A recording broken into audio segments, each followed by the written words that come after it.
Hello, microphone. Hello. Let's read this and not make mistakes. A corpse kneels beside a well, mesmerized by the reflection of its living flesh. It wonders what could have been done and could have been. And for as long as the moon shines, the feeble illusion will prevail.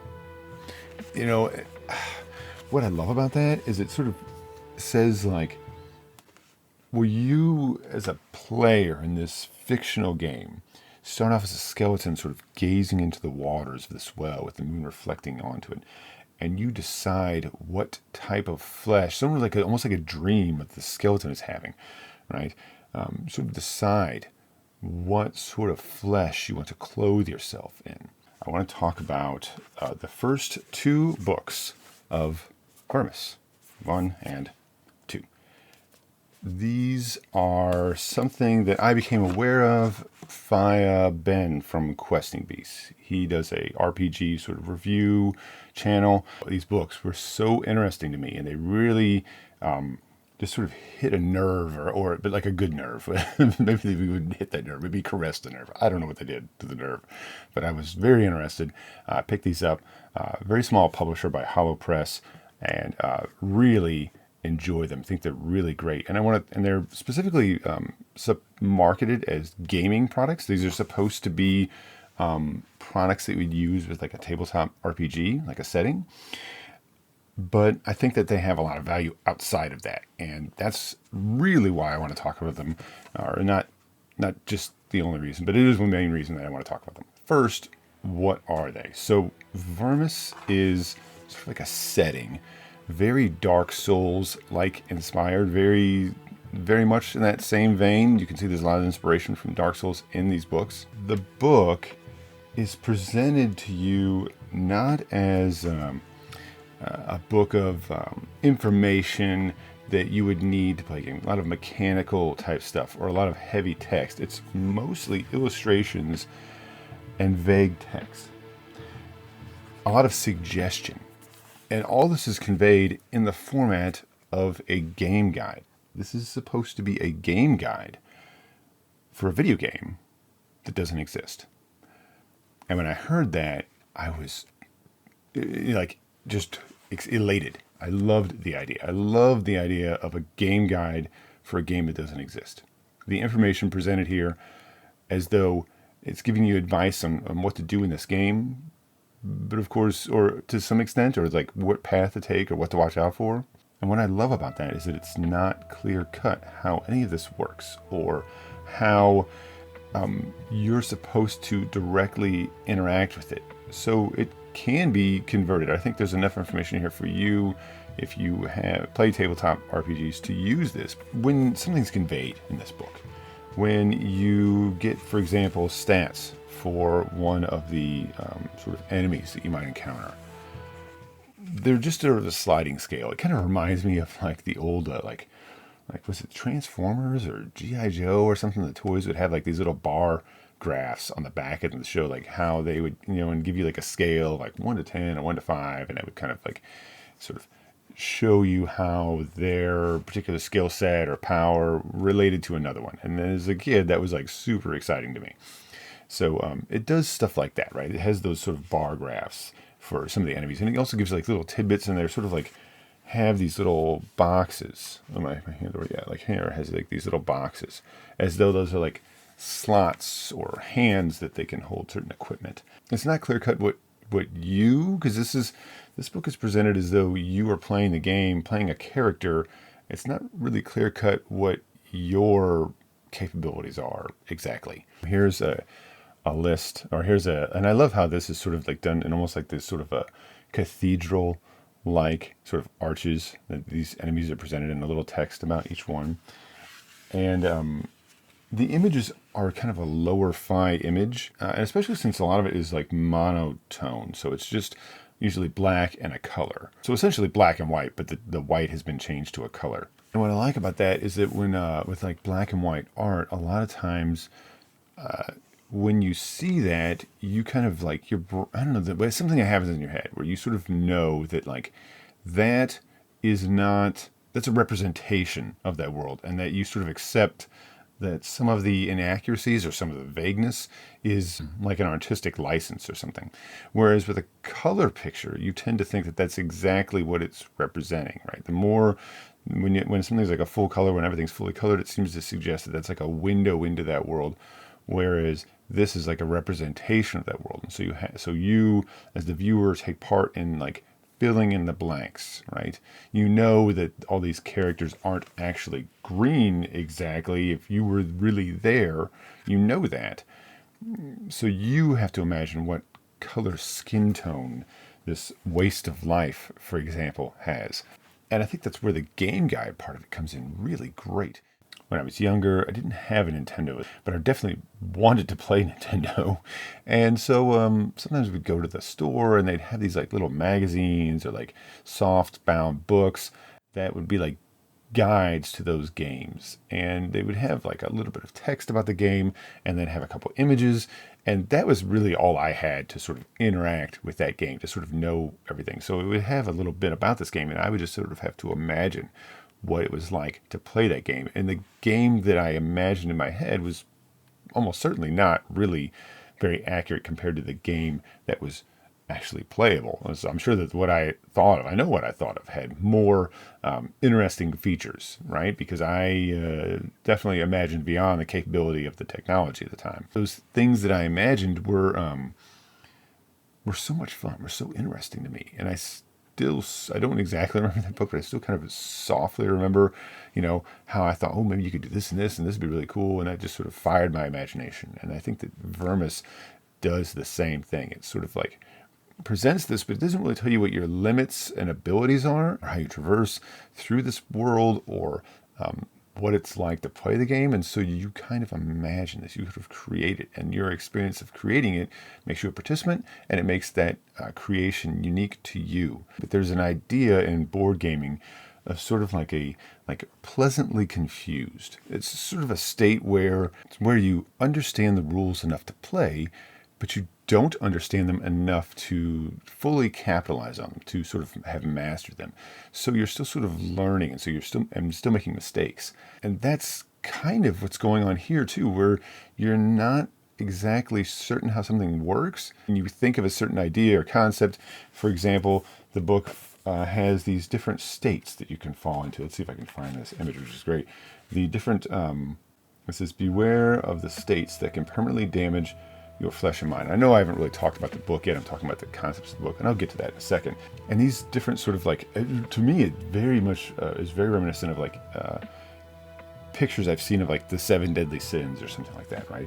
And it shows these different states that you can exist in. What does it mean for your flesh to enter a state of dread, or for it to enter white hives, which is mentioned a few times, and it's, I think sometimes said it's a fate worse than death. It's very vague. Certainly this book is extremely vague as to what white hives are, except that they're terrible and you don't want them. And so you have to sort of decide, well, what is a terrible, terrible thing that you could contract? White hives. I don't know. It sounds pretty bad to me, especially considering all the other things it's compared to.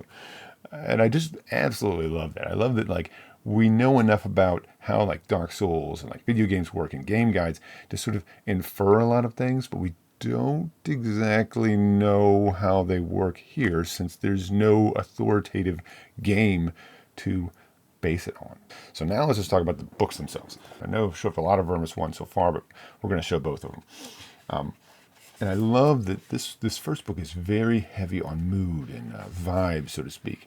And the second one is a little bit more narrative, but they both work in their respective presentations.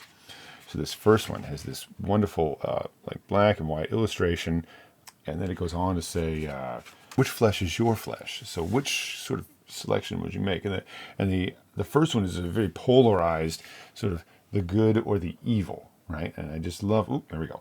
I love this two-tone green and red, and then blue and red that we get. And then, of course, we get the different things that can affect your flesh. We get a list of, in this sort of cathedral-like, as I said, sort of like arches of different enemies and things that you encounter. So not all of them necessarily enemies. Some of them are sort of ambivalent to you, or maybe aren't really interested in you, but you could end up encountering and fighting them.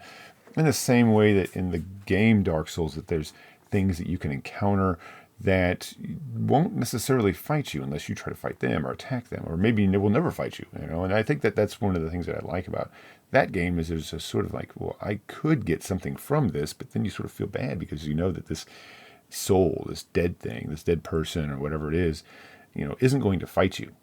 But you can still collect their souls for your own benefit. Maybe a suggestion of guilt there, you know, sort of like preying on people. You know, are you just as bad as the things that prey on you? And I like that. There's some really wonderful like illustrations. It's sort of like like a transition, like a to show where you enter a new area. For example, the graveyard here, and I just love the choice of color and this way that this art. You definitely like understand with this, for example, this graveyard, what is represented to you. But the picture is, when you look at it, it's hazy. It's not really. It's so filtered and pixelated. You can't exactly discern anything, but that sort of fuzziness actually enhances the mood. It doesn't detract from it.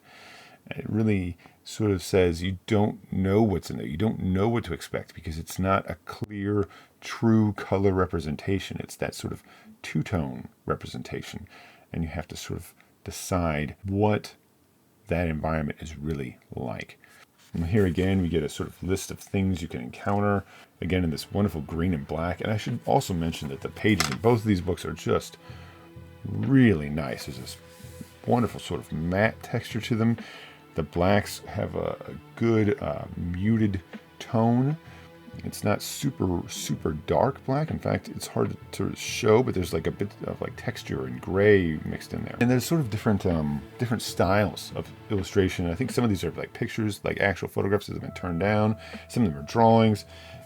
So it's a great mix, but it all blends together in the same thing. You get little maps of areas, right?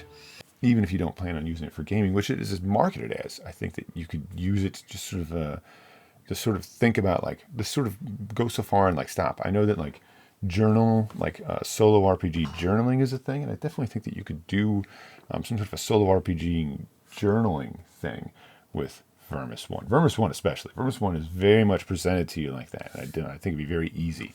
Now Vermis 2 is great. They did change the format. But this one is a trade paperback shape. Now this one is, if you'll notice, I'll have to compare them to show you, is a lot more squarish. So if I compare them like this, you see that it's both, let's see, maybe you can see that it's both shorter and wider. And this is probably a better way to present these books, because my only minor complaint with this book, and even this with Vermis 1 and even a little bit with Vermis 2, Mist and Mirrors, is that a lot of the illustrations go so far into the spine that I feel like I'd have to like almost break open the spine like that to really see the full illustration. And I don't love that. Somebody who, you know, when buys something like this, you don't really want to mess it up. There's no digital version, so you can't like just like really get a great like flat presentation of the image. It makes it a little difficult to take photographs of this book.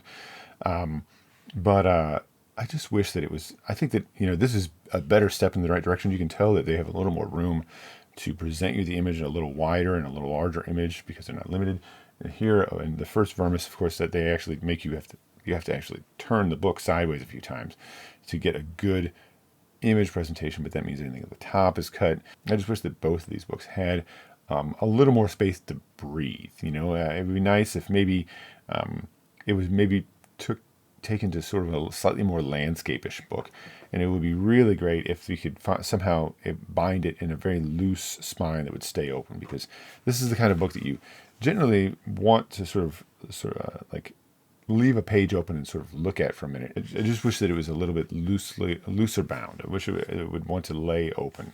The Vermis 2, Mist and Mirrors, is all about illusion and perception. And here's the opening for Vermis 2. The glassy eyes that chase you wherever you go are none but your own. You know, wonderful opening illustrations and sort of a blue-gray tone. You get some very bizarre, wonderful, sort of almost very gothic, sort of medieval-esque. This two-page spread here, especially this image here, where the text is backwards between the two figures.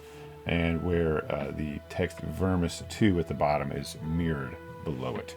There's a narrative of a wanderer who goes to a merchant and has this sort of a trinket or this treasure that he's found that the merchant refuses, saying, "Oh no, that's cursed." And the wanderer hides this sort of strange colored rash that he has on his hand. And then it presents a series of landscapes and tells you a little bit about them, telling which solstice that they're available in.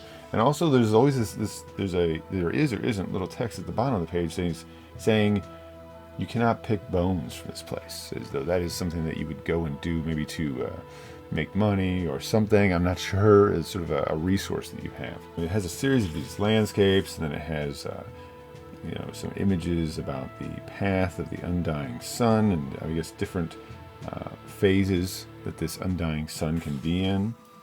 This one is longer than the original. I think it's more like 200 pages, I want to say, but I'm not 100% certain on that. But I believe I remember hearing that it was 200 pages, and that seems about accurate. It reminds me very much of like early 90s or late 80s sort of RPG gaming, like screenshots that I would see in magazines or something. So there's a lot more talk here, instead of where this book sort of presents as like, what will you do, or this talks specifically about the things you encounter, but doesn't really mention you as the player at all, or very much. Whereas this book often says the wanderer, as though it's much more of a linear experience that you can interpret. Different sort of explanatory images for how something might work. Shows the wanderer in various scenarios.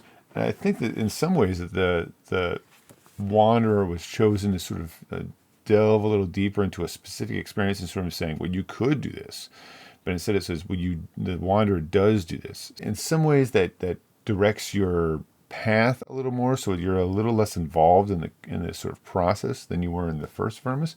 But I still think that there's enough room for you to direct things, to imagine things. And every page, I should point out, every page has images all over it, every single one. And usually some amount of text, not normally more than 2 to 3 paragraphs. I think I read the majority of this in probably somewhat distractedly over the course of a couple hours, maybe 3 or 4 hours. If I hadn't been distracted so much, it would have been a little faster experience. But that's okay. And I think it's also kind of a fun thing to sort of like get a little bit out of, and then sort of read it in stages, to sort of stew on something a little bit. Maybe it's not something you exactly want to read through quickly. Not that I really did, because I didn't. There's a lot more in this book. Experiences with the wanderer sort of suffering, becoming cursed or injured. It makes for some interesting developments later on. Like I said, this is much more of a narrative. This is much more of something that you would read, whereas Vermis 1 is something more you would peruse. I would say maybe you don't expressly read it, because there's not a considerable amount of text there. It's just sort of like little factoids, or little little lists of different things you can encounter, or things that can happen. I mean, I think some of the things that I really enjoyed the most here, for example, the Mirror Master here, this wonderful enemy that you encounter. Wonderful enemy. This enemy that you encounter. I love this mirrored image hallway here. The Mirror Master. There's a lot of images of death and skeletons. A lot of that. A whole lot of that. That's what, again, when I say like Dark Souls, like, just sort of showing that encounter that the Wanderer has. Probably one of my favorite things about this book is how, although maybe I should have seen it coming, it really sort of did something interesting in the ending with the narrative, and I really liked it. There's imagery in these books of weaponry that you might be able to collect, different weapons. The forest of flutewood trees, and how the wind blows through them and makes a strange and eerie sound. Vermis, really fantastically illustrated and presented books. Really, really nice printings of these books. So a couple things. They sell out quickly. So if you want to get one, you will need to order it pretty soon after they do a reprint, if they're sold out. I'll put a link to their website in the description. You would probably want to get on their mailing list. I know they do a decent amount on Instagram, so you can follow them there and sort of keep an eye on them. But if they say something about having, just sort of like set those funds aside for these books and wait for them to say something and just snatch it up. It does take a little while. They usually have 2 shipping options, at least for the United States. One is very, very slow. I guess like 6 to 8 weeks or so, or something like that to get. The other one is much faster, but is kind of expensive. But that one does have tracking, so maybe I should have done that. I kind of feel like in the second one I should have, because it came just a little bit dinged in the corner, and I'm not in love with that. I wish that they would. Maybe it puts carbon around it. Maybe they ship it. Maybe the upgraded shipping is the right thing for me to have chosen. There's a lot of excitement about them, so they sell out quickly. So you'll need to, if they're unavailable, then you're going to need to sort of keep track and wait for that email to come, or check with them on Instagram and see what they've got going on, or just periodically go to the site and see when those are expected to be reprinted, and so you can kind of get in there somewhat early and get them. They're pretty reasonably priced, honestly, for what they are, and the shipping was not ridiculous. I don't exactly remember how much I mean, the cover price on the back of these books is, the first one says 20, is it 15 euros? My goodness, the light here is bad. 15 euros, I think, for both of them. I think they're both 15 euros, yeah. 15 euros, and then I don't think shipping was too bad. So if I had been able to order them both at the same time, I probably could have saved myself, and I probably would have gotten the better shipping, but I ordered them separately because I really wanted to get Vermis 2. And the first print run, I was able to secure a first print, so I thought that was neat. I'm not usually really excited about that, but I don't know. I decided I wanted a first print, and so I got one. So I did. Hollow press, very small press, Plastiboo, doing some really great and interesting and fascinating stuff here. I really enjoy the energy of this book, really enjoy what he's doing. I enjoy the artwork. I enjoy the suggestion of this narrative, and I think that it has use for you, even if you don't play tabletop role-playing games. Even if that's not something you want to use it for or do with it, I think it has a lot to offer. Talking about that, I guess I could just do a couple little more things. Also, Hollow Press has another book called Forbidden Grotto that they were coming out with, and I was really interested in it. I knew nothing about it. I want to say that I know nothing, or know very, very little now, and knew almost nothing about it before. And I just decided when I saw it, I'm like, I want to order this book. I want to see this book. So I have ordered it. It has been ordered for a couple weeks now, so I probably have to wait another month before it shows up, or something like that, because I did not. It's only now that I think I should have paid extra, but I didn't. So whatever. Maybe I'll. I just didn't do it. Okay, but I think I might want to bring that back on here and talk about it when it comes in.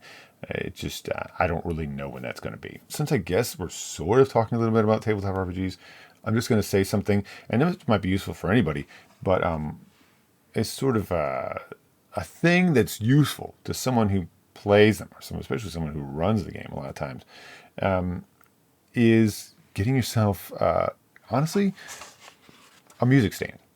Sounds a little crazy, but that's what I use to sort of take the pictures that I took for this video. This particular one folds flat. It has a little thing back here you fold out, and then it can stand up so you can adjust the elevation. And it has this little bar here. You can, let's see if we can get it, snap it like that, like this. And so then you have a surface to rest it on, and these little spring arms can hold the book open. Super, super useful if you're playing a game. Much better than using a screen, in my opinion.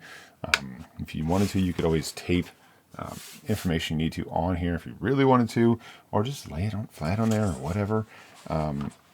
It actually holds the book at an angle that your eyes are going to find pleasing. It makes it easy to read, and it's also going to, for the most part, keep it out of everyone else's vision unless they're sitting really close to you.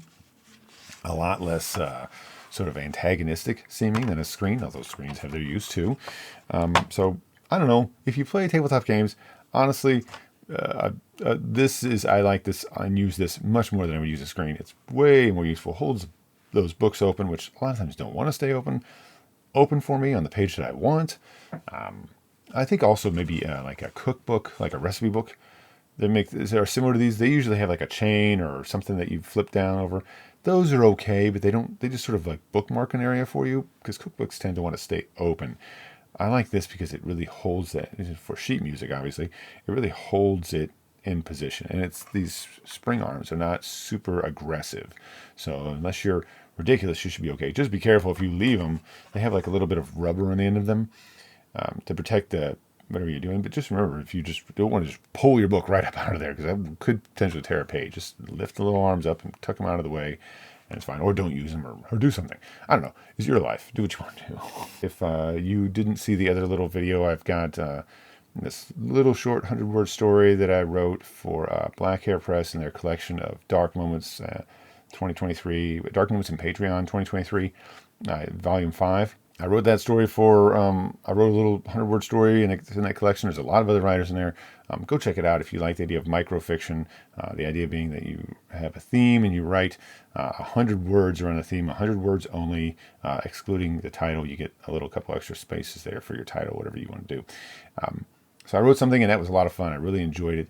A lot of other great writers have put content in there.